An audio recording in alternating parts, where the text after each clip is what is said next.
Okay, so I think our Zoom is functioning, and I believe everyone who was in the waiting room is in the room. So we'll call the meeting, the September 14th, 2021 regular meeting of the Windham Southeast School District Board of Directors to order at 6:10. I need to start with a script for the opening of a hybrid public meeting, because the meeting of the WSESD is a hybrid meeting, which means that some of the public body are meeting remotely and some are meeting physically. Please note that while we will strive to provide means for those attending remotely to participate in the public comment period, there may be technical difficulties or reasons that otherwise prevent or interrupt remote public participation. Therefore, it's important to note that the open meeting law only ensures the public's right to participate and comment at a public meeting by attending at the designated physical location as posted in the notice and agenda. If a member of the public or the public body has technical difficulties accessing this meeting remotely, please alert us by email. In the event of a technical difficulty that cannot be resolved, we will continue the meeting. So I believe Kelly, Emily, Liz, and Thomas are with us remotely, and we have 5 members in the room. So we will start with the consent agenda. We have warrants from August 9th, 2021, August 16th, 2021, August 23rd, 2021, and August 30th, 2021, and payrolls of August 13th and August 27th. And we have the approval of minutes from August 24th, 2021. Can I have a motion, please? That was quick. Thank you, Sean. Second, please. Second. Thank you, Michelle. Moved by Sean, seconded by Michelle to approve the consent agenda as presented. All those in favor, please indicate by saying aye. And Aye. members at Zoom, unmute, please. Aye. Any opposed? Hearing none, we don't have to go do a voice, individual votes. The consent agenda is approved. Next is public comment on non-agenda items. This is an opportunity for people to speak up to 2 minutes on any topic that is not on our agenda. Is anyone wishing to address a non-agenda item?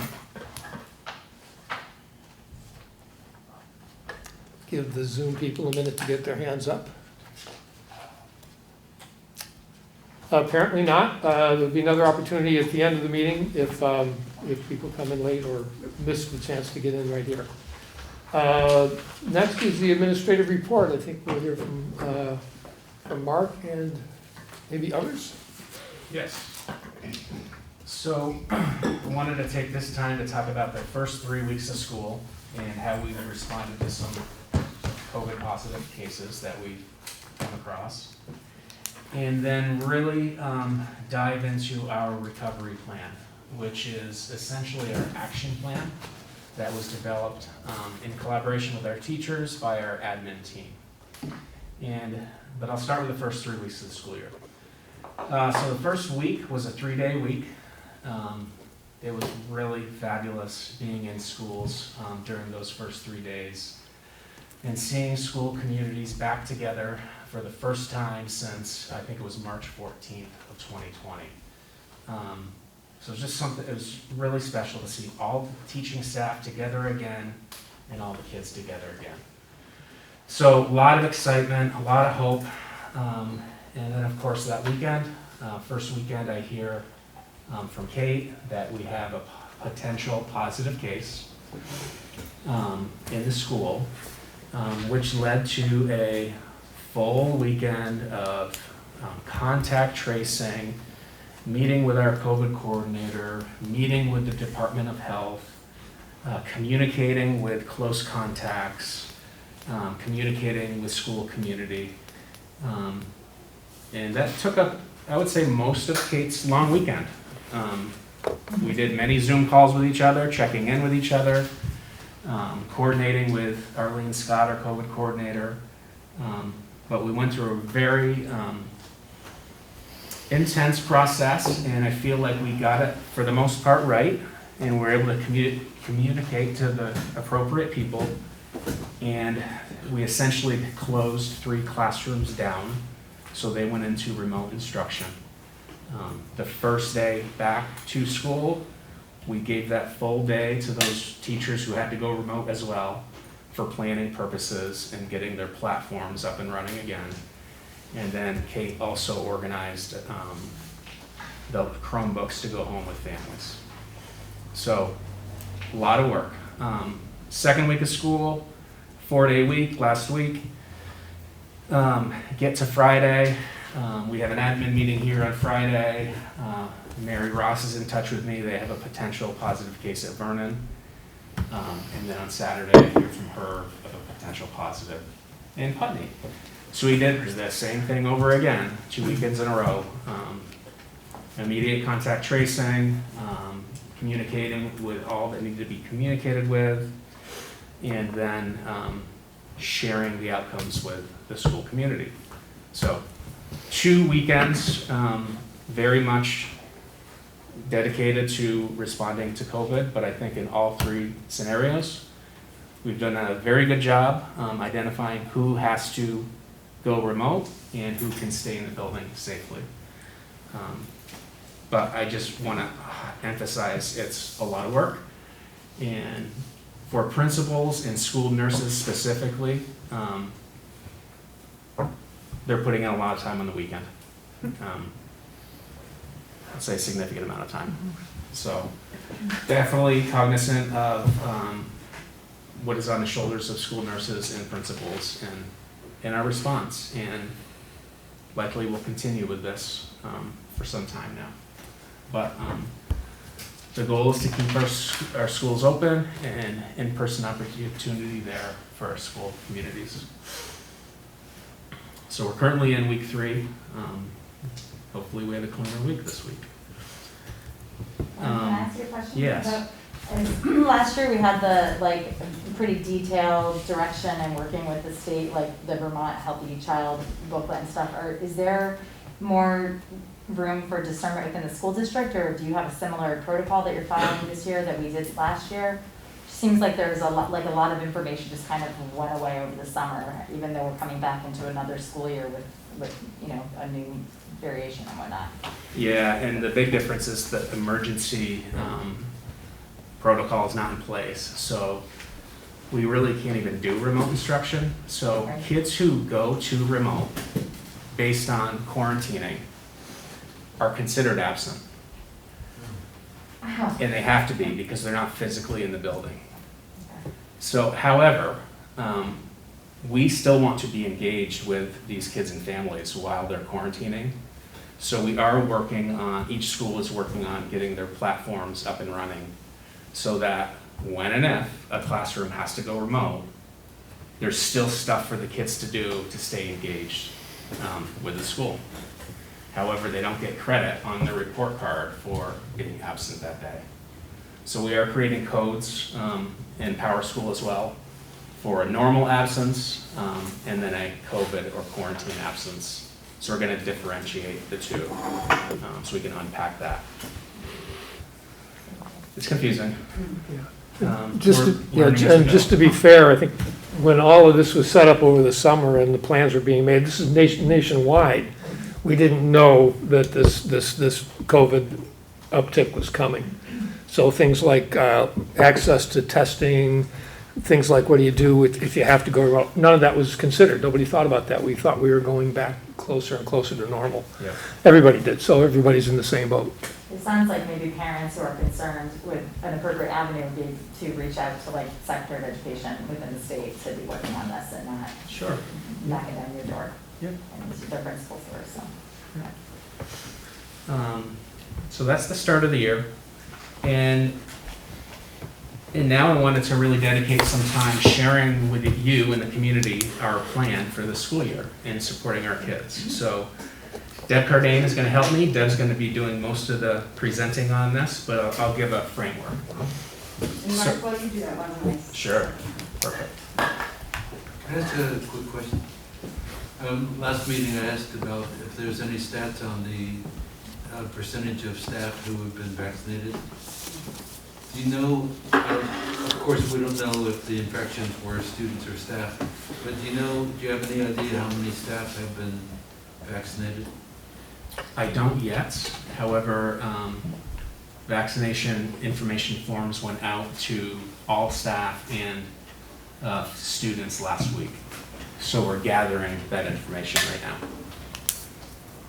But I think it'll be another week or so until we have a really good idea of the accurate information.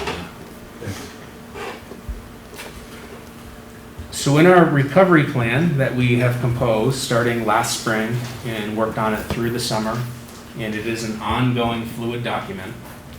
We worked on it just Friday at our admin meeting. We have 3 buckets that are framing our plan around. One is social emotional learning, and Deb will dive deeper into that, but we have a focus on social workers and counselors and after-school enrichment opportunities for students that we're looking at. Student engagement. As a school district, we are engaged in Universal Design for Learning, which is professional development around lesson planning. And that's K through 6. We started that in August. We have another workshop in October. And Deb will point out some more topics on that. And then finally, academic achievement and success. As an admin team, working with our teachers, we really want to evaluate our EST systems and MTSS systems. And for every admin meeting this year, it is my goal that that is on the agenda and we're reflecting on our practice and setting goals for improvement in all of our schools. And again, Deb will speak more specifically to that. We've also invested in instructional coaches this year, and we have developed an instructional coaching model that is evolving that Deb has taken the lead on. And another goal of ours this year is to develop data systems so that we have easy access to student data for coordinators, principals, teachers, superintendents. We want that at our fingertips at all times to help guide our instruction and our decision making. So that's the framework. And this is the document. But Deb has prepared a slideshow to dig deeper into this document. All right. Yes. Thanks, Mark. Yeah. Okay, so I'm going to attempt to take what Mark kind of laid out and dig a little deeper, like he said, drawing us into the actual plan and then pulling some of the pieces out. And I do really welcome our team to chime in. It's definitely been a team effort and will continue to be across the year. A couple reminders, like Mark said, this is a year-long process. We are just in the middle of it, and it's iterative. In other words, we're going to continue to revisit and revise based on our experiences, based on our students' experiences, the data that we collect, and that we're really not going to be done in a year. So it's a year-long process of developing our systems, but recovery is by no means a year-long process. So where are we in? So the AOE laid out a series of steps, 4 steps. This is their words. First step was to assess need. We did that last year. Then creating an action plan. Mark talked about that. That was step 2. We reported on that in June. And then number 3, which is really where we're at right now, is really just executing the initial implementation of our action plan. Step 4 will happen across this year, which is really around tuning and refining. That's that iterative process. Let's see. So this is taken exactly from our current recovery plan. These are the goals, and these are the activities that we named that we felt would get us to our goals at this point. The bolded areas here are just kind of zoning our attention. So in the 3 buckets, social emotional well-being, we identified that we wanted to increase our teacher ratings of students' SEL competencies. And I thought it was worth noting that, why are we focusing on teacher ratings?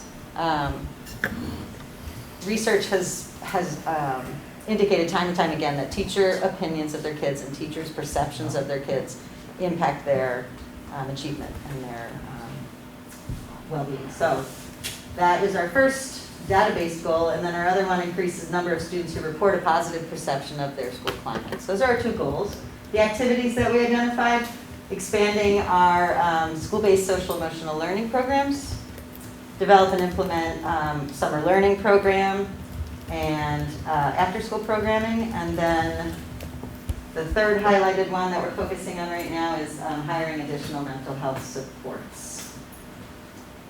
So, what does that look like right now?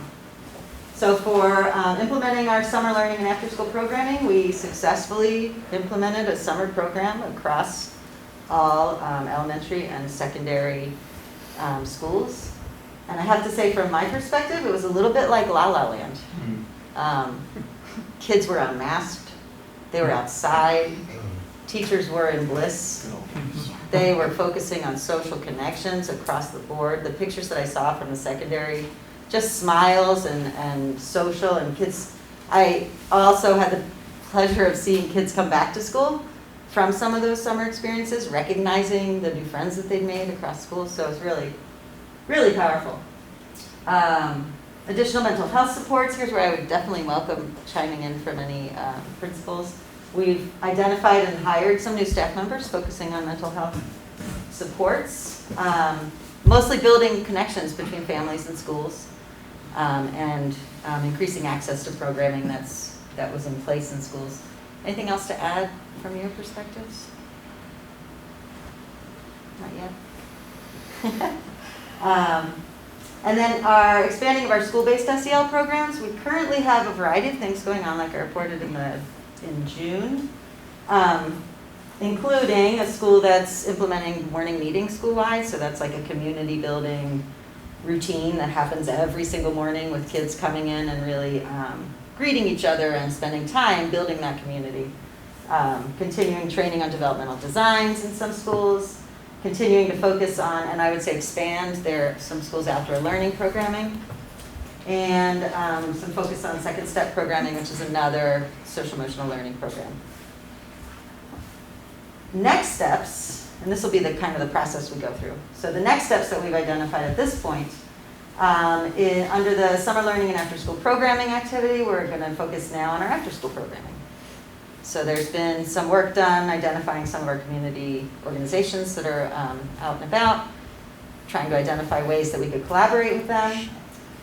And then we're also looking at expanding our school-based SEL programs. The steps there are really that we are going to conduct a social emotional learning inventory. What's going on in our schools?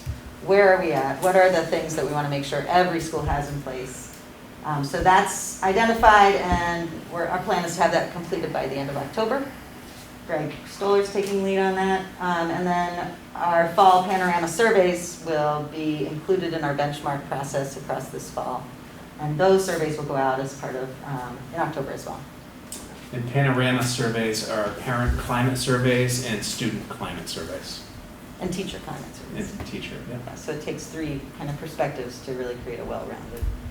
So we'll do one in October, and then we'll do one at the end of the year as well, and track progress within the school year. Julian? One thing I'll say too, that's sort of implied in the previous slide around mental health supports and the expanded SEL programs, is just the collaboration between the schools. So Dummerston, for the first time, has a social worker on staff, 50%, and that's due to the fact that we're sharing that person with Putney, but we were able to collaborate as principals on kind of the hiring process for those social workers. So that collaboration that we were really so reliant on each other the last year and a half, I think it's, there were a lot of great connections built that is really important in this recovery plan. Question. Somebody say Can I- question. Yeah, go ahead. So we're collecting panorama data to establish a benchmark. Mhm. Didn't we collect any information last year from panorama? Yeah, I think we're viewing that as a pilot. because there was a lot of pieces to pull into Oh, so play. the pilot did not establish benchmarks? Not that I'm aware of. We're really looking to start this October in using that data to drive what we're doing. We established some areas of focus. For instance, competencies that were apparent were self-management, engagement, and self-efficacy. We're using pieces like that. But it's- Okay. My understanding is that we would have established benchmarks already, but, okay.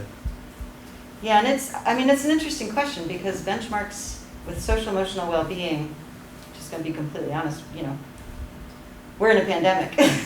So figuring out how to take that data and how to navigate that data is tricky. Yeah, in the time we gave that, we had, a third of our kids fully remote and 2/3 of our kids fully in person.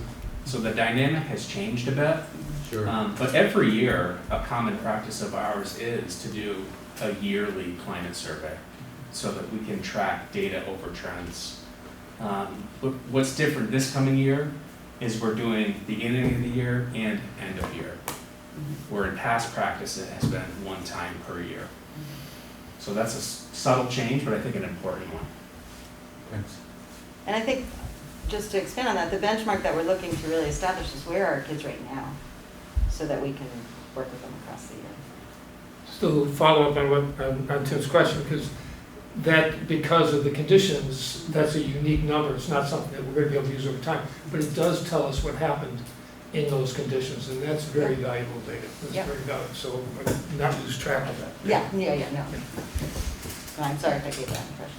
No, I'm sure you didn't. I just read something that told me that was important. Yeah, no, I think that's a Hey, really good Emily point. has her hand up. Right. Emily has her hand up. Oh, great, thank you. Emily? So maybe you're going to get to this, Deb, so if so, sorry for jumping ahead, but I guess I wondered when I saw that it said create inclusive after-school programming. I know that there's diverse opportunities for after-school programming and really dependent upon the school. And so I guess I wonder, what do you mean by inclusive after-school programming? How is this different from what we currently have at each school? I think that's a really good question. I can, if anybody wants to, from my perspective, we're looking to expand it and make it equitable across schools. That would be our aim. Yeah, at the admin level, we've talked about the importance of enrichment and engagement opportunities and how valuable that is for our students. So yeah, each school is at a different place, but we're looking to increase capacity at each of our sites and to make connections within our communities and start some relationships. I will say, due to the Delta variant, we have some mountains to climb in terms of establishing that work that we really want to do sooner than later. But based on the experience of the first 3 weeks, when we've had to close classrooms, it's due to close contact, and what has been helpful is we've been keeping our classrooms as cohorts. So I don't know that we're ready to start mixing schools and cohorts for after-school programs, but that's something we need to track over time. But ideally, we have after-school programs where kids from multiple schools are coming together and engaging and enriching experiences. And I think our summer efforts gave us a little bit of a model for that, because that was a lot of principals and myself getting together to design something that was all kids coming to the same environment. So, And in my mind too, the word inclusive has to do as well with the variety of schools we have in this district. Prior to the merger, we had different levels of programming for each school. Schools like Dummerston and Putney, Guilford are rural schools and have unique challenges in offering after-school programming, but this is like picking up the work that we started before the pandemic of really collaborating and figuring out how can we offer all of our students high-quality after-school programming, even if they live in one of the rural areas. Can you guys hear me still? yep. Okay, perfect. So I just wanted to throw this out there. I know the Programmatic and Performance Equity Committee had been looking at some after-school care and after-school programming, very different definitions of both of them. But if there is anything you think that we could help with, or meetings that you think would be really valuable for, we're here to help. So I just wanted to throw that out there because I know that was a real big area of interest last year, or now 2 years ago, I guess, but when we were pre-pandemic. A blur, Thanks. it's a blur. Thank you, that's really good to know. All right, we good to move on? Next bucket. Academic achievement. So the goals we identified there, increase our participation rates for students with IEPs by 15% and decrease the gap in academic performance for our underserved population of students. Activities that we identified, building-based coaching model, I'll talk a little bit about that. Focusing in on universal design for learning, which is UDL, and combining that with the coaching to provide embedded professional development so that our teachers didn't have to leave the classroom. Development and implement our improved data system, and evaluate our current state of our EST system. Those are the ones. Deb? Yeah, go ahead. Shouldn't our goal be to decrease the participation rates of IEPs? Increase participation rates in core instruction in the classroom environment. Increase participation rates in class. Not participation rates in special ed, but participation rates in the regular classroom. Okay, because if we're Really good successful, distinction. that rate will decrease. Say that again. If we're successful, that rate will decrease. The participation rate in special ed will decrease. Yeah. Participation rate in general ed is what we're looking to increase. Oh, okay. So yes, we should clarify that. I think what you're getting at, Tim, is as we build more effective MTSS systems and provide intervention for students early, we'll avoid more Exactly. special ed numbers. Yeah. And that's certainly a goal. That's why we really want to focus on EST and MTSS this school year. And I'm adamant that it is a part of every admin meeting we have this year. And that includes a focus on our core instruction, improving our core instruction and our ability to reach a variety of learners. So for the coaching model, we've got 7 coaches in 7 of our schools out of 10. And those coaches have created a cohort. They've participated in targeted professional development, which is really based in the science of adult learning, which is different than becoming an expert on your content. So becoming an expert in how to help teachers learn is where we're starting. Some of the pieces of that include approaching learning from a collaborative stance, having teachers participate in setting their own goals, and one of the big areas that is going to really drive our work is focusing on students. So a coach's role is not to focus on improving a teacher. The coach's role is to focus on improving what the student engagement looks like and the student participation. In addition, those coaches are going to be participating by choice in additional universal design for learning professional development. They are 100% on board for that, and that'll go across the year. So they'll become kind of like our resident experts in designing instruction that is flexible enough to reach multiple learners. And then for the Universal Design for Learning Professional Development, that's occurring at a district level. We've had 2 trainings so far. And now we're going to move from kind of like a district-wide, everybody did the same thing, to creating some flexible pathways for teachers. So we're working closely with that organization to create menus and avenues for teachers to kind of choose their focus. Under implementing or improving our data system, we're currently piloting new assessment tools with our K-6 team, looking towards 7 and 8. And our data system, we really want it to be flexible, we want it to be efficient, we want it to be accessible for teachers. So we're trying to find the most targeted assessment tools that require the least amount of time away from teaching to implement them. And I'm working closely with our district coaches on that effort. And then the current state of our EST systems, we are currently in process. Our leadership team is working, like Mark said, every month we're going to focus on that. Right now we're reviewing our current EST process. So what are the next steps in those areas? Like I said, the coaches are going to participate in that focused targeted UDL piece of professional development in order to be able to bring it into the classroom with teachers. And we have a day coming up in October that'll be a full day district-wide professional development day, and we're going to make sure teachers have an opportunity to collaborate across grade levels. For our data system, we've had a system that's been great for years and years, and that includes 3 benchmark days across the year where teachers come together and they look at their data together and they have great conversations about next steps, and we're looking to expand on that. Some of the things we're thinking about are maybe more frequent data meetings, starting to include more expansive data points like engagement and our panorama survey results. So we're going to be working with teams in schools. The district coaches will be working with principals and teacher teams to design that. So that'll be a design process that really happens across the year.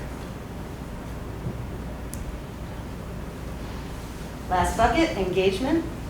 Our goal there, and again, the state defines engagement really in relation to attendance.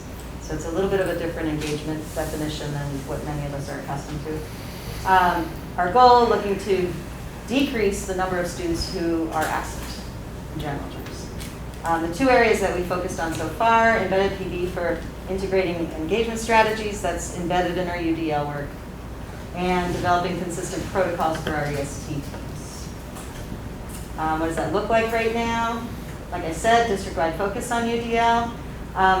One thing that's interesting to note, so we've been doing a lot of teacher surveys.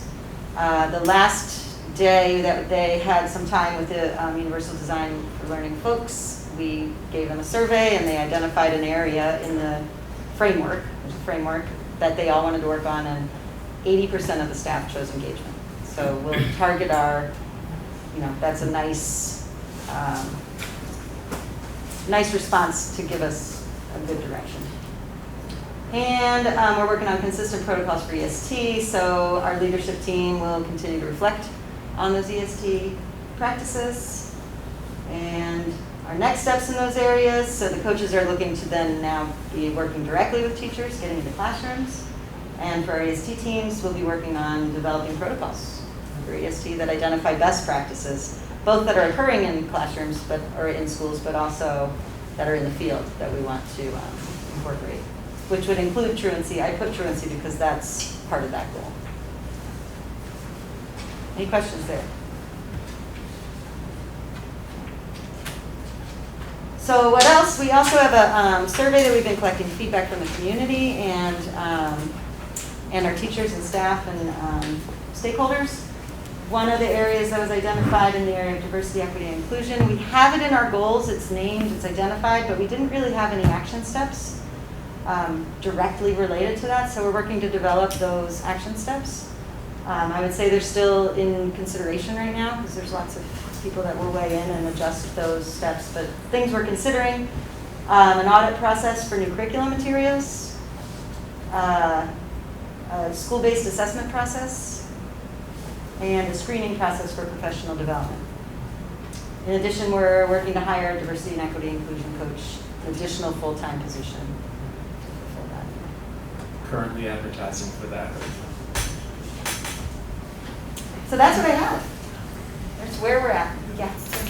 In June of 2020, the board passed a resolution for diversity, and one of the elements of that plan was to have an audit of how well we're doing in meeting our goals of diversity in the district.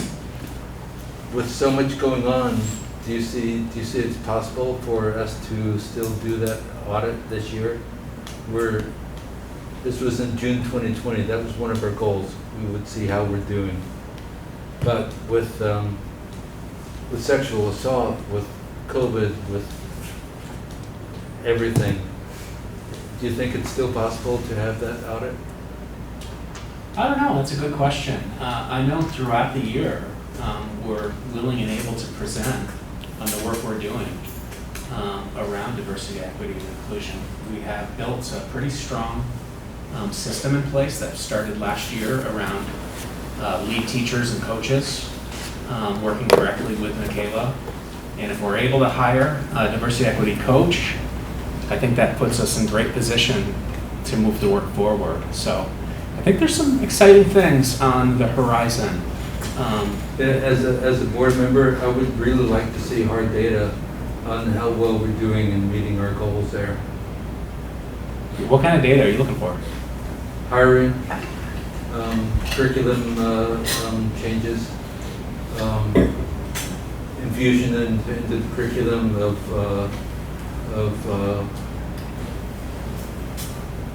items like white supremacy and just the changes to the curriculum and to the hiring and to our hiring goals. Well, aside from hiring, I think we can address all of those things and report out on the work that we're doing throughout the course of the school year. The curriculum piece, where Michaela and I are working closely together. Teams are piloting materials right now, but we'll really delve into determining what stays and what doesn't later in the year. I think you're wise to say, to wonder if it's the time, because it is a really delicate, it's a delicate time. Teachers are still very strapped and there's a lot of uncertainty. But if you have tools that you've developed, I'm sure it would be helpful in the curriculum realm anyway to why reinvent things that have already been created. Okay. I think we're gonna, Michaela had asked to be able to show the video that the teacher leaders put together at the end of last year that they weren't able to do because the year ended. We ran out of meeting times and they were gone by the time we had it on an agenda. So it might be a good time to review those 8 goals. I think I'm pleased to see that this is now part of a major part of the action planning, and auditing curriculum is one of the things on the list. But to identify what the other goals were, and talk about how we could keep track of the progress. And part of it was participation, faculty and staff participation in REI training and things like that. Yeah. How many have actually participated? Yeah, and part of it's on our agenda later on too, in terms of planning our own diversity, equity, inclusion training. Okay. Any other questions from the board or any of the administrators about the reopening or the action planning? Any questions from the public? Any hands up? Well, I don't know how to turn this on. There is the standby button. What's that? You just stand by. Thanks, Deb. Mark, anything else on your list? That was what we had planned. Yep, no, that's the report. Great. We'll move on to the. I guess I will add, a goal of mine is to highlight elements of that plan at future board meetings. So dig deeper into the specific action steps that we're focusing on. For example, NEST focus meeting. So I'll work with David on the agenda and we can highlight the work of the specific schools throughout the year. And we talked about featuring schools that where these things are being demonstrated. So that's the way we'll go. So if there's anything in particular that you saw in this that you want to follow up on sooner rather than later, let me know and we'll see if we can manage that. Okay, fiscal report. Okay, we met prior to the meeting with the Finance Committee. So I'll give a brief overview, Sean, and then if you want to elaborate from the committee report, obviously you will. I won't go back to the fiscal report from last meeting, but in general, I'll plan on probably the second meeting in the month, a year-to-date and a balance sheet for the board and the Finance Committee to consider. But in terms of topics for this evening under the fiscal operations. The key date I wanted the board to be aware of is September 21st is the bid opening of the Academy School project. That's a Tuesday, that's next Tuesday. The bidder pre-qualification and selection committee will meet on Thursday, 10 o'clock, for a review of those bids and to develop a recommendation for the board's meeting on the 28th. So it's a Thursday, we'll get that to Barb so you can see the recommendation with the agenda and a proposed motion. We're pleased to see that everything is progressing as planned. We discussed the backup fuel heating bid, and so that has been awarded to the low bidder, Discount Oil of Keene. We did a review of the food service program that's required to be run through the supervisory union, but discuss different elements of that program. Then we reviewed the elementary, secondary emergency relief fund, ESSER, grants. Just want to very briefly kind of connect what you just heard from Mark and Deb to the current grant. It's $4.2 million. It's referred to as ESSER 2. That is the focus in terms of grant administration for this year, July through June 22. And as you heard, the primary focus is on the instructional coaches, the AST. So of the $4 million, about nearly half of that is going toward those positions that you heard about that include the behavior interventionists and mental health support, social workers, clinicians, and so on. And then in addition, it's the 1.7 million of that 4 million is for this this academy project, along with a project that's undergoing in Dummerston and one to be developed for the Guilford school to finish what was started. So that's a very general overview of the ESSER 2 grant. And then ESSER 3 starts, we see it may finish out some of the programming in this year, fiscal year 22, but that program, that grant is designed for fiscal year 23 and fiscal year 24. And most of that funding will sustain these investments that you just heard about tonight, and you'll learn more about over the course of the next few meetings. The last thing I wanted to mention that we discussed at the Finance Committee meeting is the legislature passed Act 72. Among several things in that act is a direction for the superintendent to appoint a facility director for the supervisory union.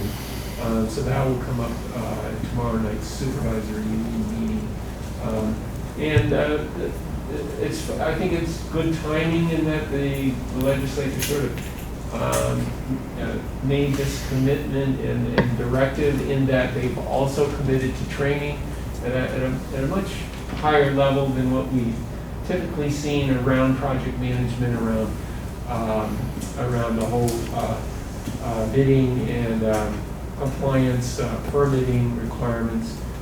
So the job description is very much around knowing we've got this additional funding coming to us through the ESSER grants and having a resource that's not only collaborating with the state of Vermont and their contacts at the various state agencies that regulate so much of the building development, but give us the expertise to coordinate.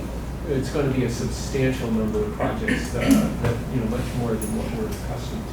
So I think that's a pretty favorable development, and we'll talk more about that in the budget process in a few weeks.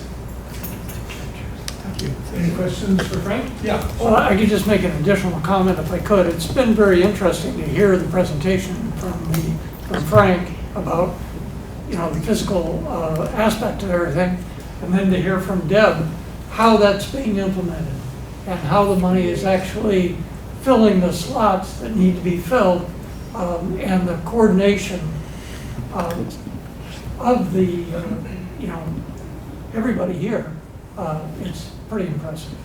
It's a lot of work, and it's all coming together, and, you couple that with the recovery plan and all the work that's gone into that, and you really realize there are a lot of highly educated, dedicated professionals doing really, really important work.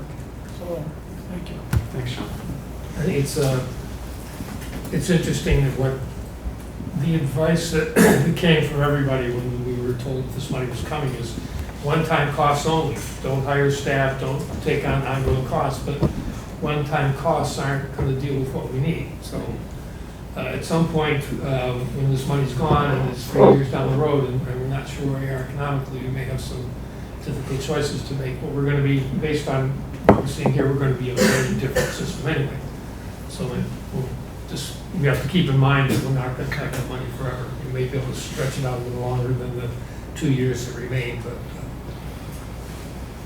the reckoning is coming. Sorry, I have a lot of questions tonight. Go ahead. But I still don't have a hold on how ESSER 3 funds are being directed. Can you elaborate on which direction those funds are being directed at and where climate emergency preparation falls in that? So the ESSER 3, the application hasn't been opened by the state of Vermont, so there's actually there's a lot of anticipation for that funding, but there is no actual process for us to apply and spend that funding yet. But that aside, we know eventually that'll occur. You haven't got any updates on that. And what we were just talking about, what you just heard from Mark and Deb, are the primary objectives to fund. The ESSER 3 is over theoretically a 3-year period, this year, next year, and the following year. And and there's enough there to sustain the job coaches, the interventionists, the academic support folks, and those building projects that were very much oriented toward energy efficiency improvements and addressing issues around the committee's work. So I think just to speak to David's point, obviously very important that we're not setting the system up for this fiscal cliff where fiscal 25, when the money is theoretically gone, that we have to be very disruptive with our workforce and/or disruptive with our tax rate. We have very much that in mind as we look at normal attrition and the type of expertise that's being developed through these positions and the way they could be integrated into our regular budget, knowing that we have about 10% turnover every year through retirements, folks coming and going. And that is about the size of the workforce that these annual investments are carrying. Thanks, Frank. Thank you. Any other questions from the public? Okay, we'll move on. Committee reports will be sort of dealt with in the next section, and next week, or the next meeting, we actually will have committee reports. So I'd like to move into the unfinished business.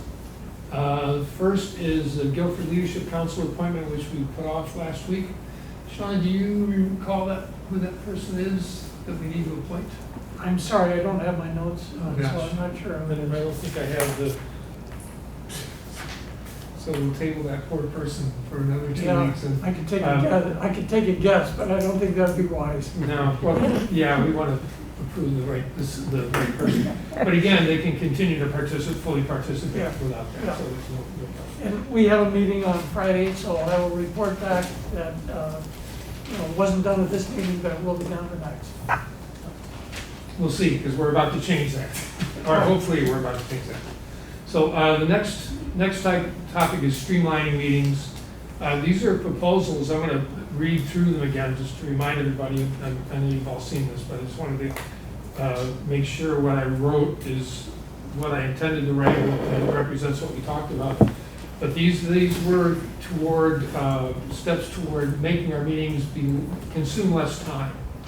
And these are some things that are pretty typical of boards, whether they're municipal boards or corporate boards. We've got somebody with their hand raised. Just Is it a board member? no. Okay, thanks. So the first is that we want a potential motion to have the Leadership Council board members and committee chairs submit written reports on the Thursday before the second meeting of each month for distribution with the meeting warnings. In other words, not the Leadership Council chairs, but the board members on the Leadership Council. These can be the minutes of the meetings, but a report sort of noting kind of what people do when they talk, and what you do when you mention the highlights at the meetings. A report from the board members sort of focusing on the highlights would be preferable. But it can be the minutes of the meetings. It's important that Barb have those by Thursday morning so they can go out with the warning. So, and then connected with that is that the members of the Leadership Council and it doesn't say it here, but the board members will inform the board chair of actions needed or questions they want the full board to consider. This should say, it implies by members, it implies the members that are on the Leadership Council and the members who are chair people of the committees, and that's the intention there. So that, Wendy will make that really clear in the minutes. Can you repeat that for me? Yeah. I'm sorry. So Yes, the members yeah. are the members of the Leadership Council chairs and members of the board? Members, and then parenthetically, board members of Leadership Councils and committee chairs. Okay, so board members of Leadership Council Right. specifically. Because the board members are not ever the chair of the Leadership Council. Okay, and then the chairs of the Leadership Council. No, the chairs of the board committees. Okay, chair. See, this is why. We're not making any more work for the chairs of the Leadership Councils, we're making more work for the board. Okay, I got it. Thank you for your Yeah. help, Mr. Chair. And hopefully that will,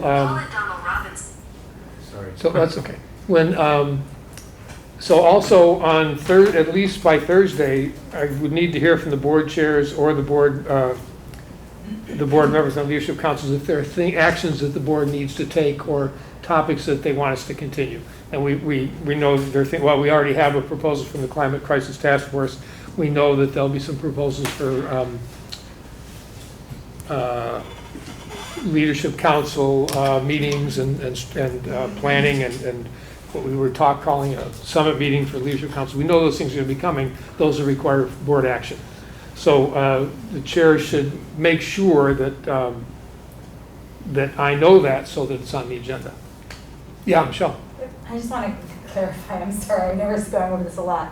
So these reports that would be submitted the Thursday before would be in place of a verbal report during the meeting for the sake of time Yes, saving. yeah, Unless- thank you. That's an Okay. important point, yeah. So again, this is more work for the board outside of the meetings. The same work needs to be done, and that's to be familiar with those Leadership Council minutes. If the board member who's on the Leadership Council sends a nice little summary, it's a lot less reading than going through the minutes of the meeting. And the same with the committee meetings. If the committee chair sends a nice little summary for us to read on Thursday, rather than having to read through all the minutes, that would be, I'm sure, greatly appreciated. But either way, that's how we'll get the information about the Leadership Councils and the committees. And if there are actions or issues that those bodies want the board to consider, then the chair needs to be informed by Thursday so that they can be put on the agenda. So we know what we're going to have coming for the committee meeting reports and Leadership Council meetings, so we can plan the time and the rest of the agenda to not go over our hoped for 2 hours. So those two are kind of a package. So are there any questions? Yeah, go ahead. Yeah, I'm just thinking about the Leadership Council part of it, because we have our Leadership Councils across the schools, you know, they look a little different and different participation.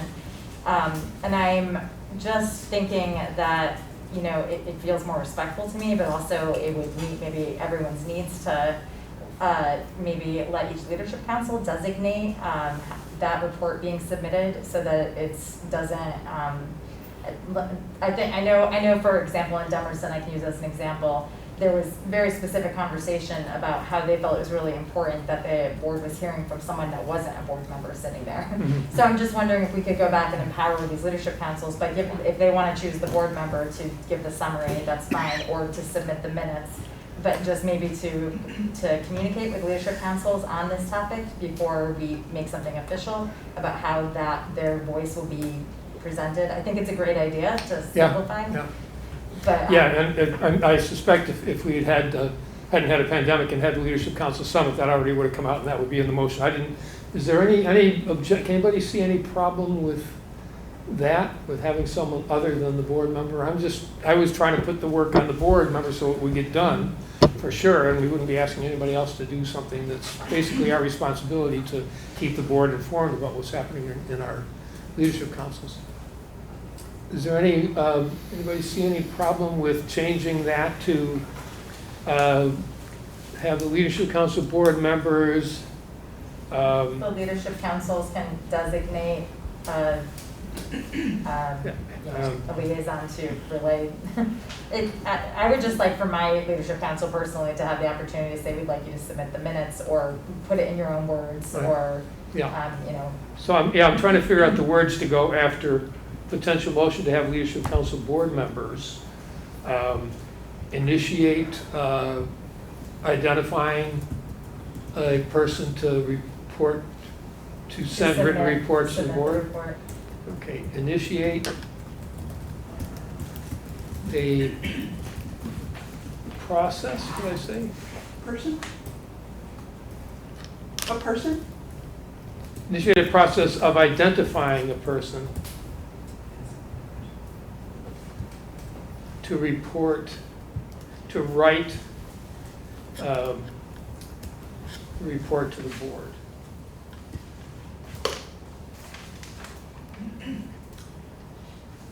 And then it goes to committee chairs to submit reports on, and both of those are on the Thursday before the second meeting of each month. So any other questions or thoughts about that? We don't actually have a motion. Sean? Well, it's a little complicated. In Guilford, we had a clerk.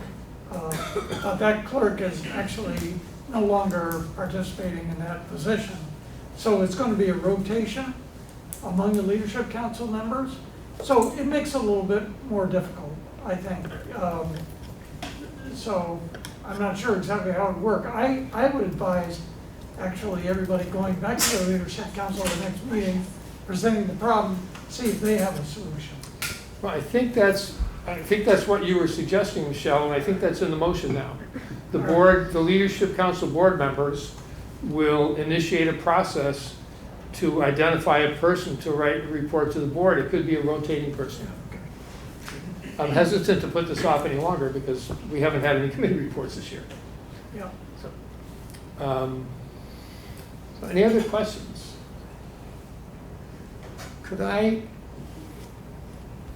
Wendy, would you read back, and then I would ask someone to move the language? Sure, yeah. Leadership council board members can initiate a process of identifying a person to write a report to the board. Does that sound like what you said? Yes. Okay, great. I think did it say leadership council board members will initiate a process? Yeah, that does sound better. That's not what I said, but I like that one better. Okay. And so yeah, let's do that just as a separate motion. Would someone like to move that? So moved. Thank you, Sean. Second? Second. Thank you, Ann. Moved by Sean, seconded by Ann, to presenting the motion, or the motion as presented. Further discussion? Any online board members? Hearing none. David? Yes. David? It's Kelly. I just want to say that I think that's a great idea for it to go to the leadership councils, because it's another way to show them that it may seem like a small thing, but it's another way for them to be the voice of that particular leadership council and make the decision. And they can certainly make the decision that it's the board member, but I think that it makes sense for them to choose who's going to be their voice. Yep, great, thanks, Kelly. Any other comments, questions? Hearing none, all those in favor, please indicate by saying aye. Aye. Aye. Any opposed? Hearing none, the motion passes. Now, the second one was that the members, meaning board members of the Leadership Council and the committee chairs will inform the board chair of actions needed or questions they want the full board to consider. Any questions or comments on that one? That's simply a matter of making sure that things get on the agenda that leadership councils or committees need board guidance for. Could I have a motion to that effect, please? So moved. Thank you, Ann. Second? Michelle? Moved by Ann, seconded by Michelle. All those in favor, please indicate by saying aye. Aye. Aye. Any opposed? Hearing none, the ayes have it.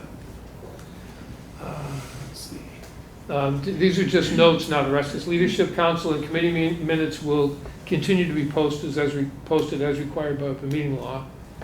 All documents and materials relating to agenda items from anybody, administrative or from board members or visitors or guests or anybody that has documents that are going to be discussed at a meeting, along with recommended language for motions, will be included with the agenda warning on the Thursday before the next meeting. So unless there's some emergency or impossibility, like we had with Nancy's grant at the last meeting, and things can't be warned ahead of time, and motions can't be drafted ahead of time, they need to be to Barb by Thursday before the meeting.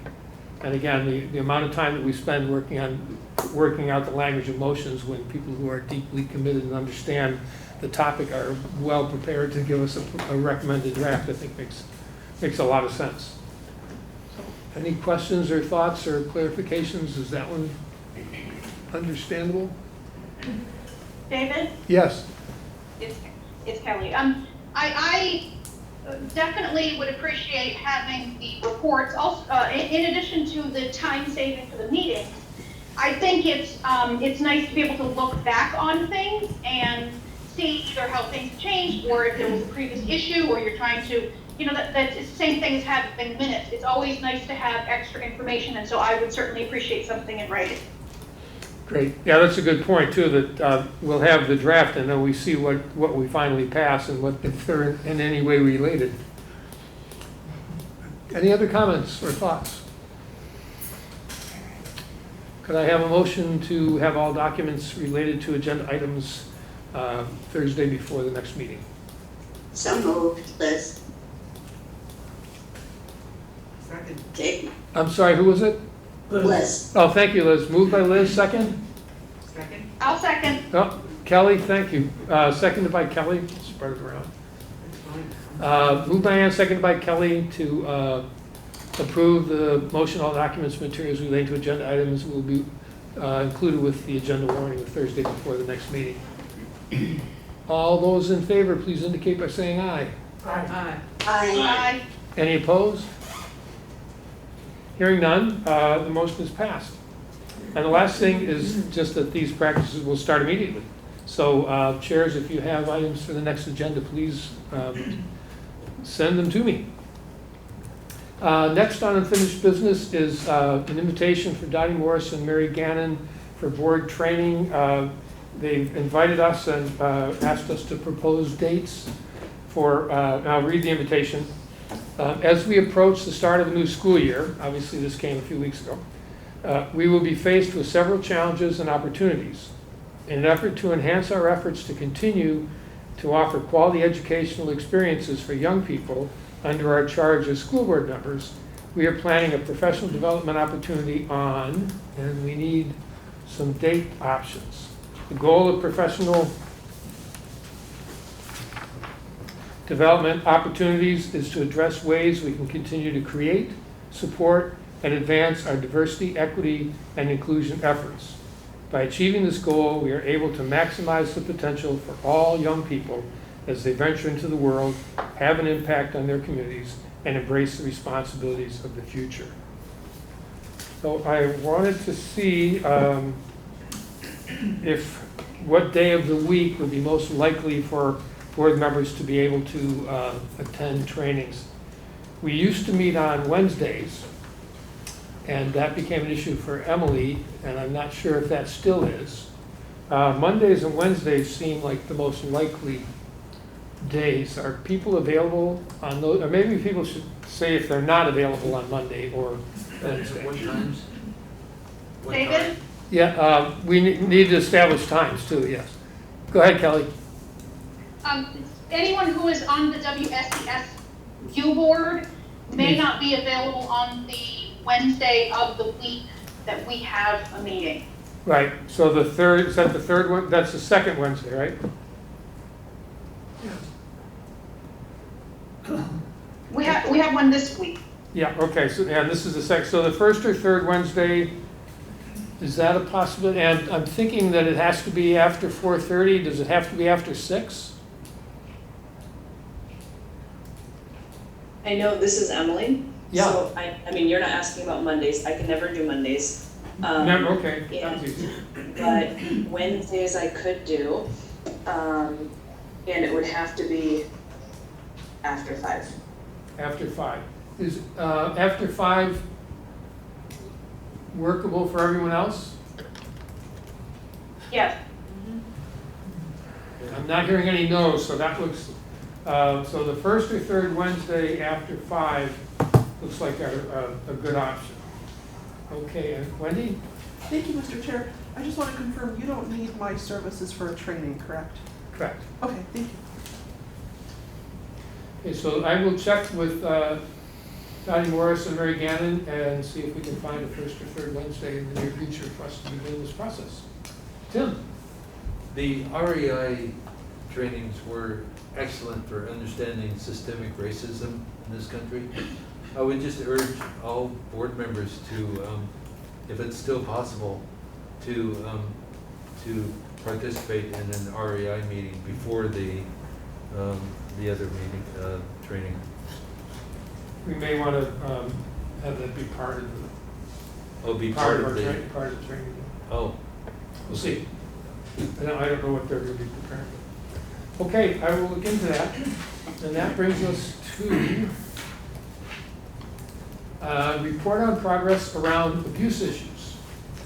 There are 4 actions under consideration for the board to consider acting on that will provide as much information as we can about them right now. It's a lot of partial information, and then see if we have enough information to take actions. The first one we actually have more information about than anything else, and that's to promote a facilitated structure for support and accountability in collaboration with area agencies. We did, I and Mark and Kelly and Jackie and Ann had a Zoom meeting with 2 advocates from the Women's Freedom Center, a nice comprehensive, really informative meeting, and I'm going to ask all of you to share your thoughts and impressions of it, but they understood exactly what we were looking for, and thought we were really very much on the right track, and they also advised that we contact the Brattleboro Community Justice Center because they also are deeply involved in this kind of work. And this is for people who, basically for supporting victims, for people who need some support, want to tell their stories, want to talk about them with other people that have had similar experiences, want counseling support. This would be confidential. This would be it would be a supportive structure. Hopefully, some of them through the process would consider coming forward if they were and actually making charges or making public statements or legal statements based on what their experiences were. But that's not what this is for. This is for people, purely for supporting people. So, Kelly, Ann, Jackie's not here. Could you kind of share what your impressions were and your thoughts about the meeting we had with the Women's Freedom Center? Kelly, you want to start? Sorry to put you on the spot. Well, my impression is just that they are well versed in this type of work, and so it seems like they are a good resource for us to work with. They seem to have some good contacts and good idea of what some of these people may have or be going through.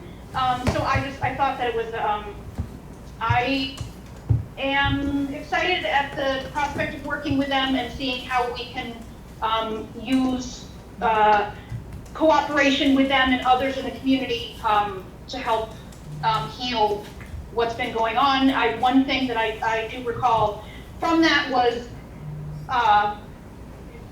a hope or an intention, or maybe just a thought, that maybe this wouldn't just be based on, maybe David, maybe you touched on this, but it might not just be based on this particular incident or series of incidents that have happened at the high school that we're all thinking about, but also there are other people who may have experienced trauma that this may be a help to in some way. So that's my recollection of the meeting.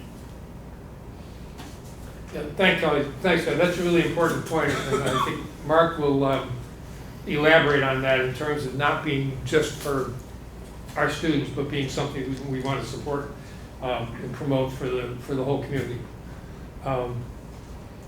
Ann, any thoughts or reflections you want to share? I was deeply surprised by how positive I felt about that meeting. First of all, among all of us and ideas that we had from other board members, we were already addressing a number of the points that were made in the letter that was published. And I'd like to particularly compliment our superintendent. I frankly haven't heard a man have a reaction that I could support that thoroughly. And I've been through a few things. And I want to say to all of the people who signed that letter, it would be presumptuous of you not to understand that perhaps there are survivors sitting on this board. And I'm chair of the policy committee. Thank you. Thanks, Ann. Mark, your impressions? Yeah, I really enjoyed the meeting. First of all, I had never met Katie or Sherry before. And Katie's title is a youth advocate, and Sherry's is community outreach. And super knowledgeable. I'm hoping to have a follow-up meeting with both of them to talk about next steps to work with them in our schools, because they feel like tremendous resources and connections that we can make with our schools, within our health and counseling teams. And they seemed eager to want to do that during that meeting. However, I don't want to speak for them because we haven't made the connection since the meeting. I've reached out a few times. Hopefully tomorrow we will connect. But they were sharing resources and ideas that I hadn't heard before. And I felt like we need to take the next step and make connections with our schools so that our school teams have a better understanding of the resources in our community to help with the varying and differing needs of our students. So I really appreciated the meeting, and I think we can take some very proactive steps moving forward in building up our ability to respond to the different things students and staff are going through. Other thoughts or comments, people's responses to, or reactions to the first bullet point on this list? We're basically going through these to see if these aren't really concrete enough, and we haven't got commitments from anyone to be able to say this is what we're going to do, and we need a motion to move them. But what we want to do is basically get the board's consent to move forward with these and other things if we choose to add to the list. Any other thoughts on the first one? David, would they also be covering kids who are now at the schools? Yes, So absolutely. let's say a student at BUHS has an issue with a staff member. Yeah, absolutely, Ann. Yeah, yeah, clearly, that's what I think Mark was talking about with, in terms of having them in the schools and having, not just having their posters up, but having them and, talking with the counselors, talking with everybody they can to let students know that this support is available. It's very different from what the schools are able to do. So yeah, absolutely, for current students as well. Okay, well, we can always come back, we're not limited in the conversation here. I'll move on to the second one. And based on good advice from a number of people, including the state's attorney, the second one says engage our attorneys, but it was suggested that we engage independent attorneys, people we don't work with, who don't typically represent us, to initiate an investigation into all aspects of the Hecker case. And I don't know, I don't want to try and give details or try and say what that would include because I don't think we know. But we do know that there are various stories and various things that happened, and knowing what actually happened and who did what, and just having as much information as possible about that so we can sort of judge what our response should be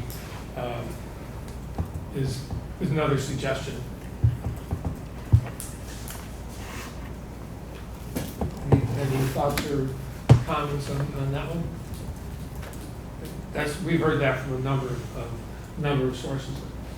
Okay, the next one is to engage an investigator. This again would be an attorney to audit our recent, and I said current 10 years ago. Carrie had talked about maybe 10 or 20 years ago, but look at records of claims or complaints that we have processed in the last period of time, and what the outcomes were, and see if there's a pattern, see if it reveals anything about the way we have been responding to claims. There's a lot of concern. People voice concerns, and we need to go beyond allegations and actually look at what we know. So this also would be,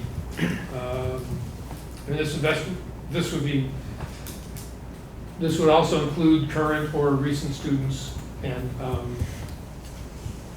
well, again, we have to talk to attorneys to find out what the extent of it or what the details would be, or how they would go about it. They're the professionals that know how to do these things, and we don't. So we would have a more specific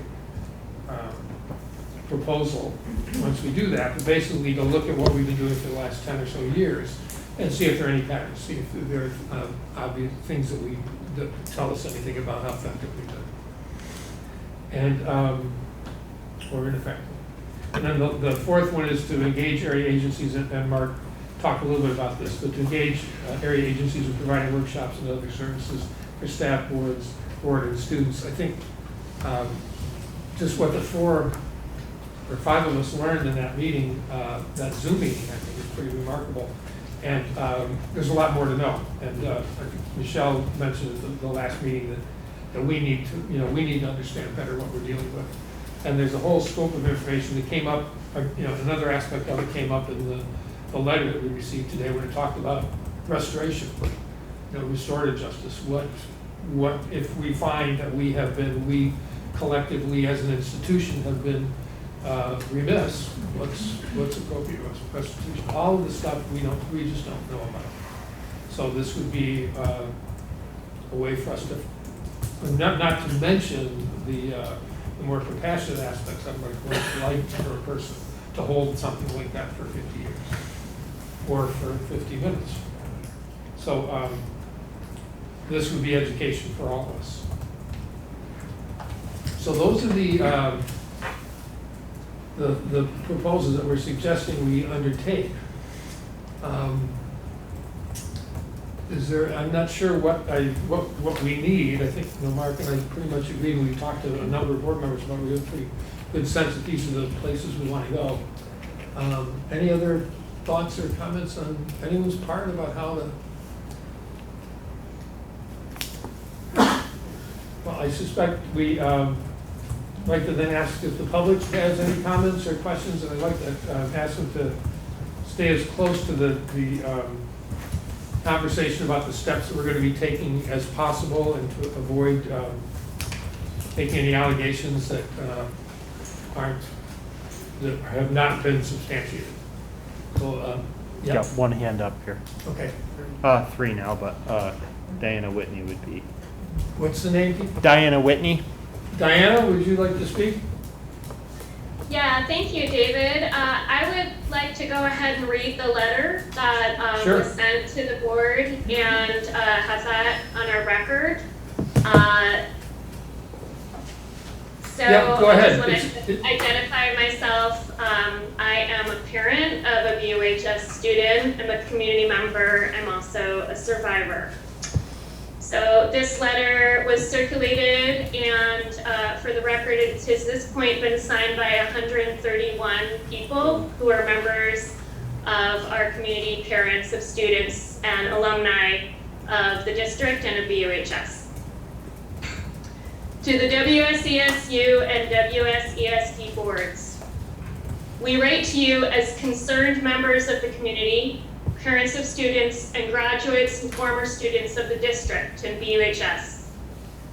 Since the publication of Mindy Haskins-Rogers' article in the Commons detailing years of grooming and abuse at BUHS, we have been actively involved in discussions about healing and accountability. Some of us participated in the school board meeting on August 24th, and we seek to be both resources to the district and watchdogs to ensure that leadership takes appropriate action now that journalism has shed light on this traumatic legacy. First, we stand in solidarity with the courageous former students who have come forward with experiences of sexual abuse by a BUHS teacher. Following the article's publication, additional former students have shared their own stories of abuse perpetrated by this man and by other BUHS teachers, as well as the lack of support and adequate response they received from the administration. Institutional betrayal occurs when institutions fail the very people they should protect. As community members and families of the district, we are distressed that the school charged with the care of our children failed to prevent or respond supportively to the harm inflicted by a predator within the institution and continues to dismiss it now. This is not ancient history, and this is not about a single bad apple who mistreated some students. There are systemic issues at BUHS that made and still make the school a breeding ground for abusive behavior and a lack of accountability. Norms are more powerful than policies when influencing behavior. What our community needs is a radical evaluation of the current culture at BUHS to determine the ways in which our local high school is not safe for all students. Above all, we hope that when policy or procedural changes are made, the voices of people who have lived experience with abuse are centered, whether they are victim survivors themselves or do significant on-the-ground work with victim survivors. We are cautiously heartened to learn that the district is considering engaging community organizations with expertise in this area, and that you are open to conducting an investigation. However, we have grave concerns about the following. 1, it is unacceptable for the district's attorney to conduct the investigation. This attorney is charged with protecting the institution from liability and representing their legal interests, not addressing harms perpetrated by the school and district or ensuring a safe environment for students. Both the school and the district need to be investigated, and WSESD's own attorney cannot provide an independent, impartial, and transparent investigation. Therefore, we call on the school district to engage a neutral party to conduct an independent investigation into abuse of students by BUHS teachers and staff with a scope extending beyond the past 10 years, and commit to the results being shared publicly. 2, the past and current cronyism within BUHS and WSESU as a whole is inherently connected to an unsafe environment. Cronyism is the appointment of friends and associates to positions of authority, and it creates a culture where some are protected and others are ignored, dismissed, or persecuted.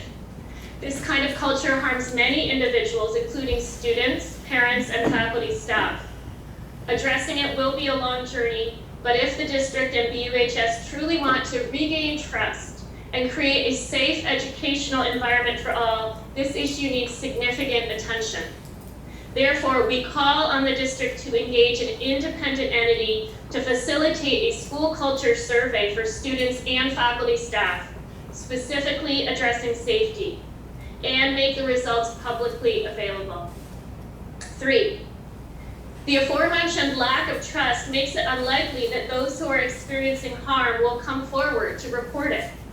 Students, faculty, and staff need to have a safe place where they can report concerns, ranging from ethical violations to illegal actions like sexual abuse. Therefore, we call on the district to make an ethics hotline available so that students and staff have an independent way to report concerns that does not require them to go through the administration. 4, further, we request that consolidated, anonymized data from these reports be made available to the public on a regular basis to ensure transparency and support an ongoing assessment of needs. 5, given the depth of institutional betrayal that has occurred over the past decades and is still ongoing, we call on the district to work with and pay qualified community organizations who will engage directly with those harmed to determine appropriate trauma-informed actions towards healing. It is imperative that the district not direct or interfere in this process, but commit to listening to the experience of BUHS victim survivors and others impacted by abuses at the school.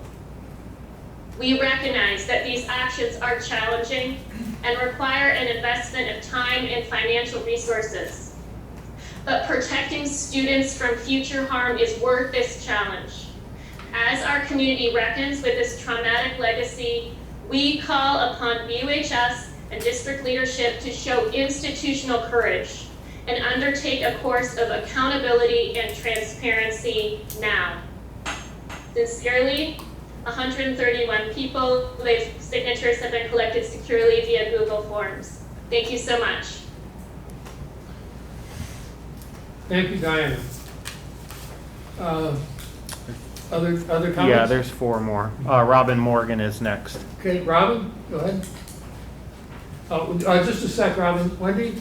Mr. Chair, can the clerk collect that letter and get it to me so I can include it in the minute? Do you want it in the minutes? I can send it to you. Okay, great, thank you. Go ahead, Robin. Thanks, David. I'm actually just raising my hand to read a statement for another community member who could not be at this meeting tonight, Brandy Starr. So these are Brandy's words. Hi, my name is Brandy Starr. I am a Brattleboro community member and a mother of 2 who attend public elementary school in our town. I am a survivor of rape, sexual assault, grooming, and more.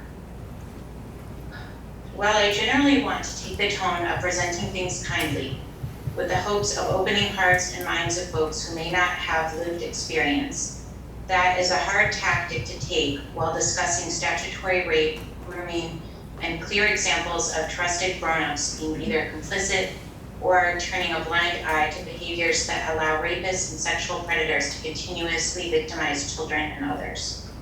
I am not attending tonight's meeting, in large part because watching and reading the stories unfold in our community where I raised my children have brought up so many memories of my own cases of sexual assault, rape, and grooming, as well as the insidious nature of close-knit groups of people, often in these small communities, who either turn a blind eye to sexual predators or find ways to explain away their behavior, including including backhandedly blaming survivors by judging clothing choices, extroverted or friendly personalities, and other characteristics that supposedly put them in such situations.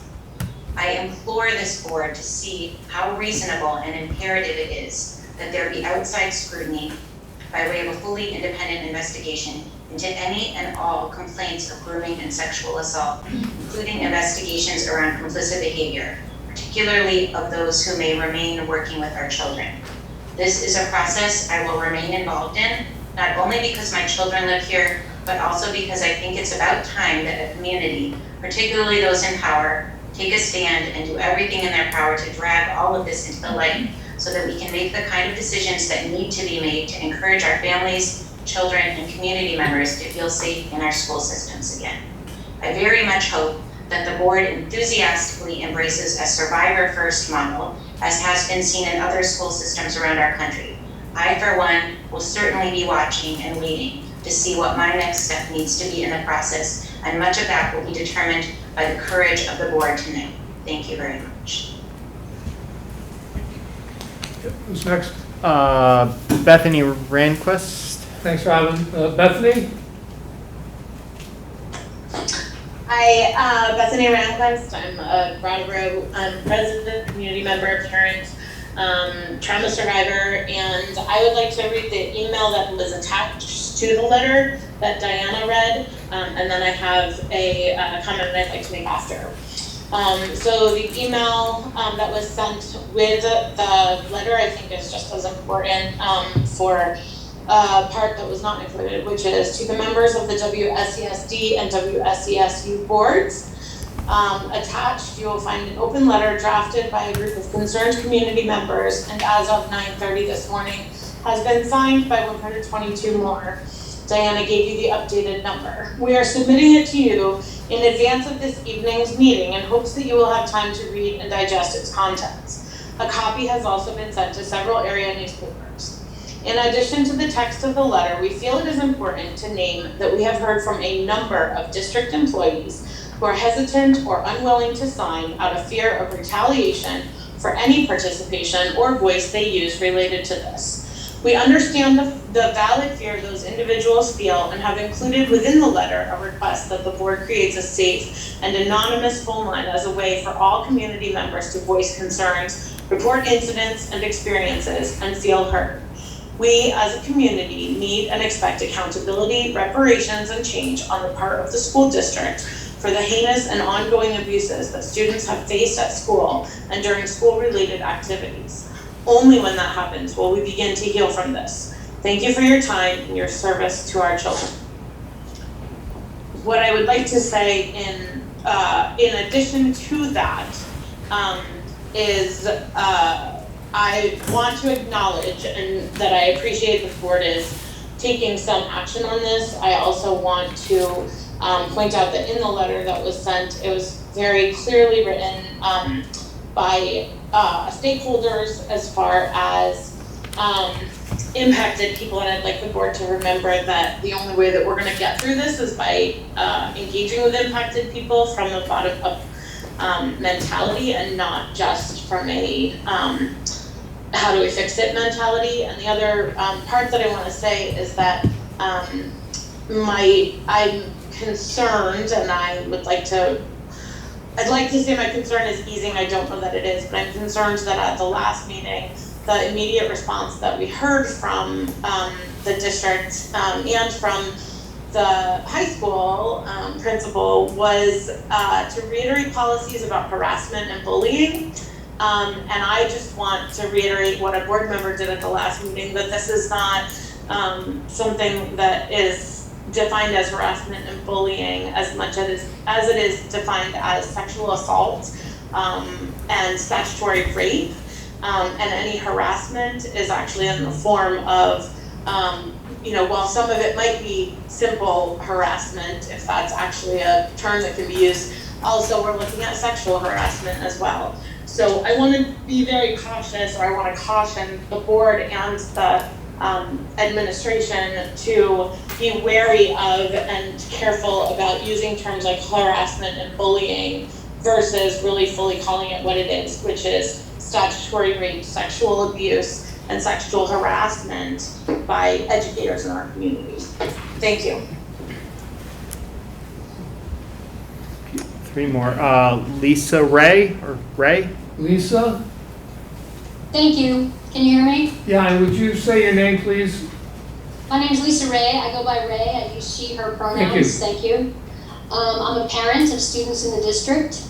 Other folks have already spoken to some of these points, so I'll make my comments brief, but I am a lawyer in higher education, so I'm well versed in this area. And I would make 2 important points. The first is that an independent investigator is absolutely essential to getting to the bottom of what's happening in this district and what the culture is. Obviously, the safety of students going to this district is of paramount importance, and we have to make sure that they have a safe space where they feel they're being heard and they're being responded to. And somebody has to investigate this properly that doesn't have an internal view. So as a lawyer in higher ed, I would think it's best practice to use an independent investigator, and that should be a very easy thing to accomplish. Nell Coogan is a lawyer who's up north who does these investigations, who I'm familiar with, and there are many others who can do this independently and expertly to get to the bottom of this. And the second point is a hotline, a third-party hotline where people can make anonymous ethics or other complaints, harassment complaints, is low-hanging fruit. A lot of nonprofits in the area already have them, including the one that I work for, and that's something that should be fairly uncontroversial. You want people to be using a hotline. You want people to be able to pick up a phone or send an email or a note anonymously and say what's going on so that you have a view to what's happening in your district. Because again, if your goal is to make sure that students feel safe and heard in all of this turmoil, that's an easy way to do it. So I would absolutely encourage you to do those 2 things, an independent investigator and a third-party anonymous hotline for reporting. Thank you. We got Kelly and then we got Mindy. Kelly? So I wanted to make 2 points. One is that I have and I do solidly support having an independent third party, and that's something that we have talked about to do this investigation. And I think I feel that not only is it in the community's best interest, but also it's in the board's best interest, because we need to have the community feel confident in the results, confident in what is going to happen, or what's being presented as how we can move forward. So we have an interest in that, and I guess I want the community to sort of understand that there's an understanding, that we understand, or I'll say I understand, and I guess I shouldn't speak for the other board members, but that I understand that the community needs to feel confident in the outcome. So, and the other point is that however it happens, whether it's a hotline or whatever it is, I really hope that people will feel comfortable coming forward and providing information about what they have experienced, what they have, if it wasn't them who experienced it, something that they saw, or some information, because the board needs to understand what happened. And there's a lot of stuff being talked about on social media and in the meetings and stuff, and I think the more information that the board, the investigator, the more information that the investigator receives, the better the outcome will be. That's my perspective. Thanks, Kelly. Mindy? Hello, thank you. I want to say that I'm encouraged that you met with the Women's Freedom Center representatives and are looking into how they can support this process.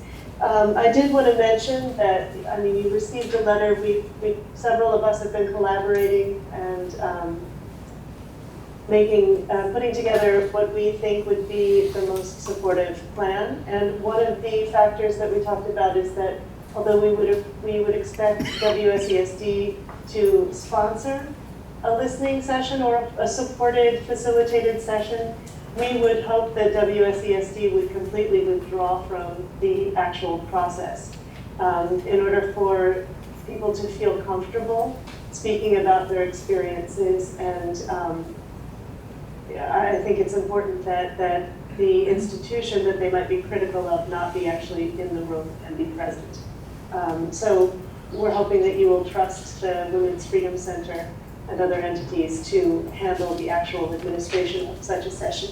And I'm also encouraged that it sounds like you're planning to set that up as a longer-term resource for students. Is that what I understood?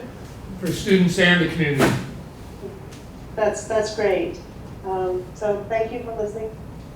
Yeah, and we've, the district not being a part of that facilitated circle has always been the intention. It clearly wouldn't work. Thank you for clarifying. Thank you. Yes? I'm sure that every member school is breathing deeply through this process and considering their own protocols and procedures in place. And I would just suggest that harassment and bullying need to bubble to the surface. Those are big issues when you're talking about young children and adolescents. And if you're looking at a culture of grooming, whether in the past or ongoing, and I have no idea, but the comments that are made on the playing fields and the locker rooms, kids know when adults are not present and they don't hear and they hurt. So I think those issues need to bubble to the surface and not be swept aside with a very large criminal issue. Thank you. Yeah. Yes. Liz Adams. Liz? Go ahead, Liz. I want to echo Kelly's words. I am a survivor myself. It's been more than 50 years. And I want to reassure the community that we're not going to sweep anything under the rug. We want to know. We want what's the reason we're on this board is to give our kids the best school we can give them. And if they're not safe, then something has to happen. So this is just like the first steps, as far as I know, the ones that we read, that David discussed tonight. It doesn't mean we won't be pursuing something else as well, but I want you all to know that over my dead body, will this continue? It's not okay. So Thanks, Liz. That's it. Tim? This is a question. Should the investigation and the resources be directed at the high school or also extended to BAMS? I think that's to be explored. I mean, I think probably yes. Yeah, but we need to go. David, BAMS, yes. David, BAMS for sure. I've heard from students who have been there and had Thanks, issues. Liz. Yeah. I have two more on here. Bethany and then Diana again. Okay. Who's the first one, Keith? Bethany Rehnquist. Bethany, go ahead. And try to be brief, please. This is actually a super brief one. I just wanted to actually give a kudos and recognize that all of you serving on the board have an immense amount of work for not an immense amount of pay, or the amount of time that you put in is not always recognized and acknowledged. And I wanted to thank you all for that. And I also, as a result, wanted to just throw out the idea, it's not going to get solved or figured out tonight, of perhaps considering putting this to a committee or a task force or some other group of people, whether it's a couple of board members and community members, which I think would be ideal because then it would involve impacted peoples, so that it can free you up to continue doing all of the extraordinary and other work that you do as board members, and also put very specific and focused energy on this issue that can then be brought back and reported to you. I think my feeling is that that would be fully merited and super helpful. So I just want to throw that idea out. Thank you. Thank you. Mindy? It was Diana. Oh, Diana, sorry. Thank you. Yeah, I want to thank you, Liz, for saying that sharing that you're a survivor, and to commit to not sweeping anything under the rug. That is incredibly powerful to hear, and that starts the process of healing right now. And I also want to say regarding the question of BAMS, I'm the mother of 2 daughters who went through BAMS, and one of them has experienced sexual assault by another student at that school and has experienced vicious bullying, and is no longer there as a consequence. So, and there are both police reports and investigations through the school that could corroborate what I've said. So anybody who thinks this is just limited to high school, please expand the scope. Thank you. Other comments from the board? Any administrative comments? Mark? I'll speak a little bit. So at our last school board meeting, I described the actions of abuse by Hecker towards young female students, as stated in the article from Mindy Haskins-Rogers, as disgusting. I stand by that. I would also like to reiterate that behavior like that is condemned and not tolerated in our school district. With that said, and this is important, I'd like to add that I have been on the job for 3 months. I or we can't undo the past. However, I can apologize on behalf of the school district for past failures and lack of action taken against Hecker and anyone else. Aside from being a leader in the school district, I'm first and foremost a father of 2 female high school daughters. When I read Mindy's piece, it's hard for me to explain the anger, disgust, and disappointment that I felt personally. Like anything we do in our school district, we always want to assess how well we're doing it and set goals for doing our work better to support students. And that will continue as we move forward and learn. Thank you. Thank you. Yeah, Mary? Mindy has her hand up. Okay. I'm gonna hear from Mary and then Mindy, and then I think we're gonna move on. We've got other things to do, and we're running low on time, and this is nowhere near done. So there'll be plenty of other opportunities for people to participate. Go ahead, Mary. Thanks. I am currently a principal at the Grove School. I'm a former assistant principal at BUHS. I'm a graduate of BUHS. I've been a teacher in this district, and I'm a community member. I'm definitely dedicated to this school system.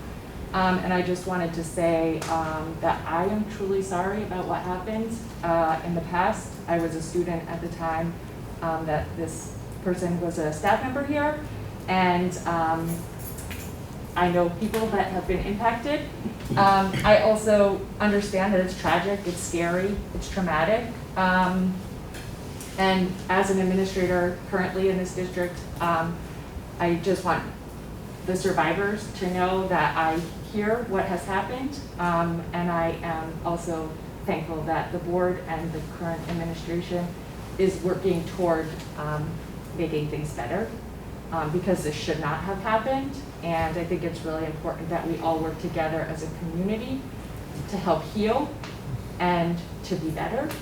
And so I'm here to listen, I'm here to open to learn new things, and I just want to be dedicated to making this better. Thanks, Mary. Mindy? Thank you. I just wanted to say that although the people described in my article were mostly female identifying students, that has not been the case with the stories that are coming in. People of other genders have had stories related to abuse at BUHS and by Hecker. And I just want to make sure that I say that, because it has seemed to me that it's very difficult for some of the men to come forward, and that they have expressed profound sadness at the impact that the abuse had on them and what they carried with them, until it seems like telling the stories is partly what helped them. So again, I just want to make sure it's clear that it hasn't only affected female identifying students. And also, may I ask the name? There's a woman in the room with you, and I've missed her name. I'm sorry. a person who has spoken who talked about the bullying.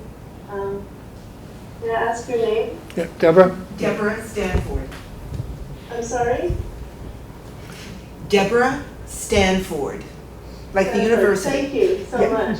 And I just want to say that in terms of bullying and the culture, I think that is why we are talking about culture change, because culture is this thing that pervades an entire institution.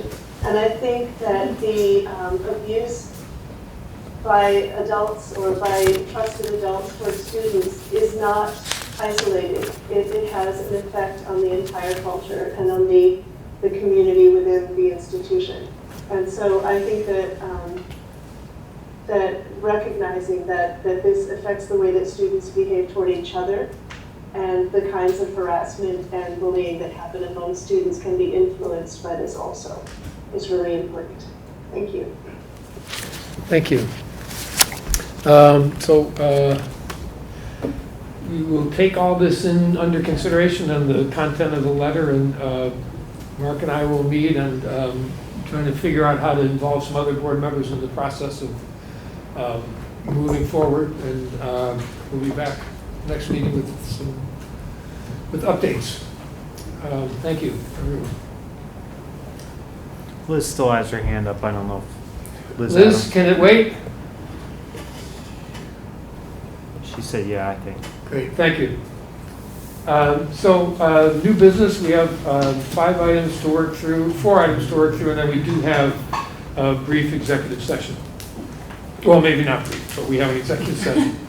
So first is the early education non-federal share in-kind waiver request. I think we need a motion to approve the waiver request. Is that? So moved, Liz. Thank you, Liz. Second? Second. Thank you, Ann. Moved by Liz, seconded by Ann to approve the non-federal share in-kind waiver request for early ed services. Any discussion? All those in favor? I just want to point out for people that wonder what we're talking about, this all came ahead of time with the meeting, with the meeting materials, so we actually had a chance to read these things. All those in favor, please indicate by saying aye. Aye. Any opposed? Hearing none, the motion is passed. Next is Early Education Services FY 2020-21 carryover request. This is fascinating, but I'm not going to bore you with the details. Can I have a motion, please, to approve the carryover request for FY 2021? So moved. Thank you, Thomas. Second? Thanks, Michelle. Moved by Thomas, seconded by Michelle to approve the EES FY 2021 carryover request. All those in favor, please indicate by saying aye. Aye. Aye. Any opposed? Hearing none, the motion carries. We need to approve our pre-partnership agreements once again. This is something we do every year. I forget the number of 20-some partners, preschool partners that we support in the community. We need to approve those agreements, so I would entertain a motion to approve the pre-partnership agreements as presented. So moved. Thank you, Sean. Second? Second. Thank you, Ann. Moved by Sean, seconded by Ann to approve the PreK partnership agreements. All those in favor, please indicate by saying aye. Aye. Aye. Any opposed? And the last is the superintendent job posting draft. This went out a few weeks ago. Carrie sent it out for people to review and to send their comments back in, and she sent the updated, I think updated, if not the same draft around this week. And so our representatives on the SU board will be talking about this and approving it for distribution tomorrow night, I believe. So I thought it would be wise for us to approve the draft as presented. Is there any discussion?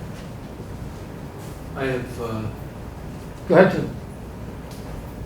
okay, I wish I had the draft, but the draft mentions how BUHS has increasing diversity how Windham County is a diverse community. I understand the intent behind mention of how diverse we are, but Brattleboro is not Brooklyn.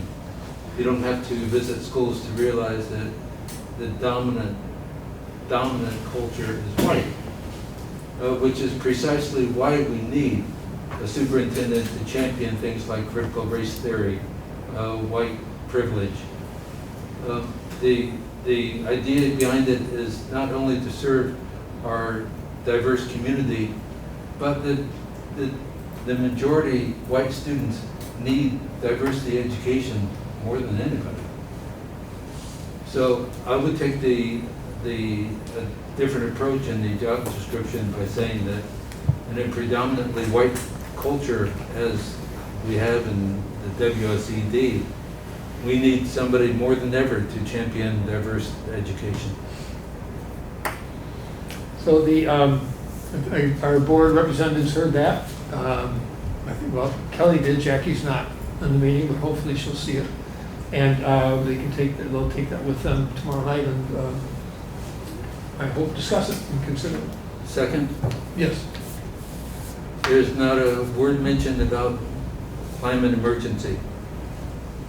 Along with race, along with COVID, along with social emotional learning, along with pure academics, we need somebody who can demonstrate the passion, knowledge, expertise in handling the climate emergency, which is an existential threat to the world, and an emotional burden on our students.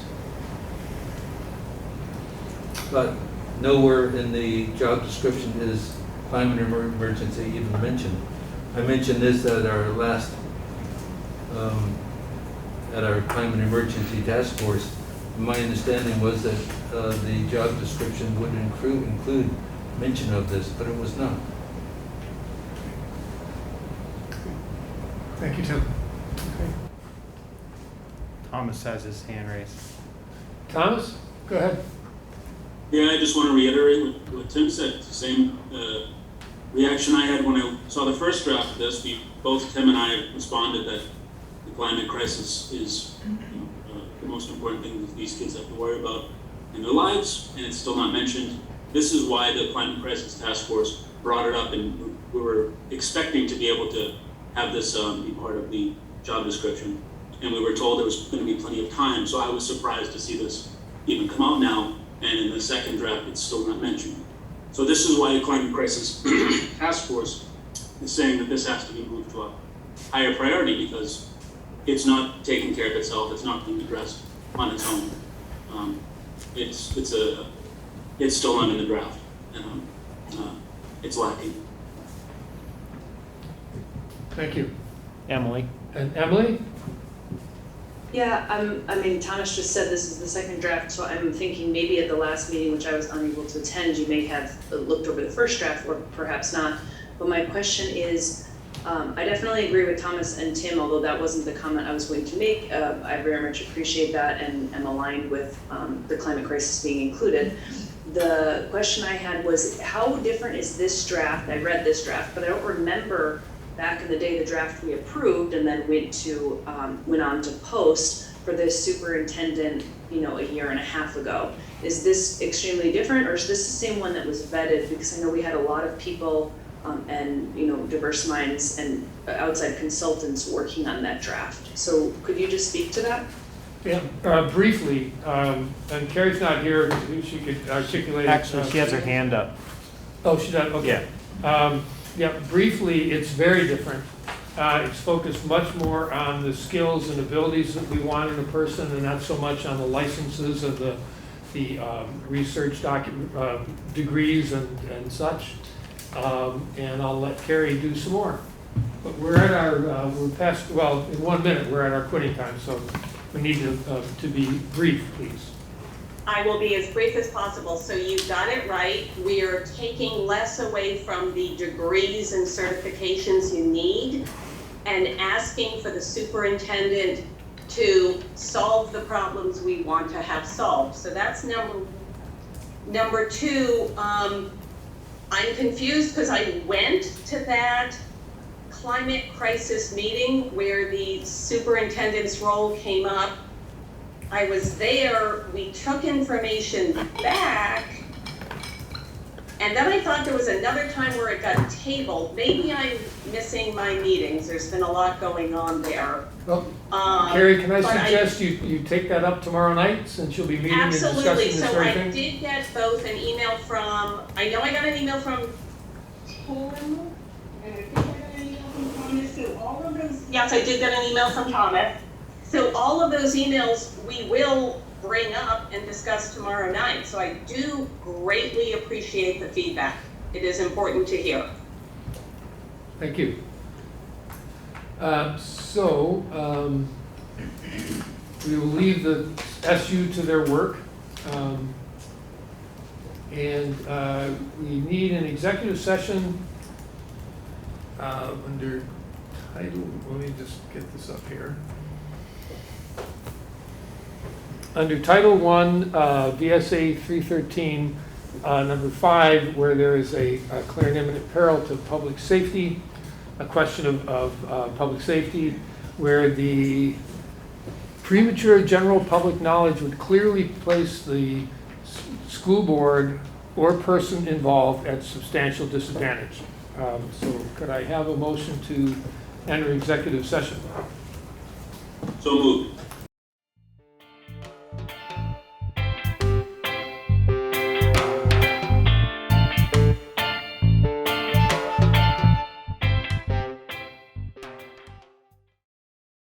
Yeah, we have no.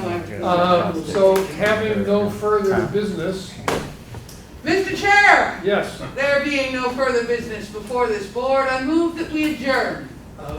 we didn't formally can't wait. We That's right. already wrote. Yeah. Okay. So, second? Moved and seconded, we adjourn at 8:45. All those in favor, please indicate by saying aye. Aye. Thank you, folks. Aye. And you're not taking any action from No. the board.